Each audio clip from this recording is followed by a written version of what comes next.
નમસ્કાર ખેડૂત મિત્રો, બીએચ ફાર્મર તમારું હાર્દિક સ્વાગત કરે છે। દેખો ભાઈ, આ બાજરી છે, બાજરીનું બીજું પાણી પાઈ દીધું છે। હવે તમારે આમાં મોલો મચ્છી પડી હશે।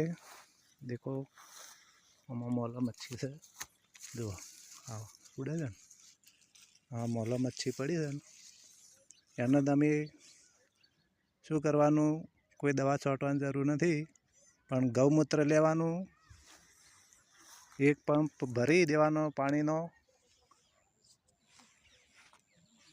નમસ્કાર ખેડૂત મિત્રો, બીએચ ફાર્મર તમારું હાર્દિક સ્વાગત કરે છે। આમાં પંપ ભરીને પાણી લેવાનું, 14 થી 15 લીટરનો પંપ આવે, એમાં 1 લીટર ગૌમૂત્ર અને 2 શેમ્પૂ નાખી અને આ બાજરીમાં છોટી દેજો તમે, એટલે મચ્છી પણ આવતી, ઈયળ પણ નહીં આવે, અને મચ્છીનો ઉપદ્રવ હશે તે ચૂસ્યા પ્રકારની જીવાત હોય એ પણ મરી જાય છે। માટે તમે આવી રીતે બાજરી સાચવી લેજો। અને આ બીજું ને ત્રીજું પાણી પાવો ને એ વખત તમારે ગૌમૂત્ર અને શેમ્પૂ 1-2 શેમ્પૂ નાખી દેવાના, 1 લીટર ગૌમૂત્ર નાખવાનું અને એનો છંટકાવ કરો, એટલે ચૂસ્યા પ્રકારની જીવાત પણ મરી જાય, ઈયળ આવતી હોય તોય મરી જશે। એટલે આવી રીતે બાજરી સાચવી લેજો ભાઈઓ। જય જવાન, જય કિસાન, જય મિત્રો।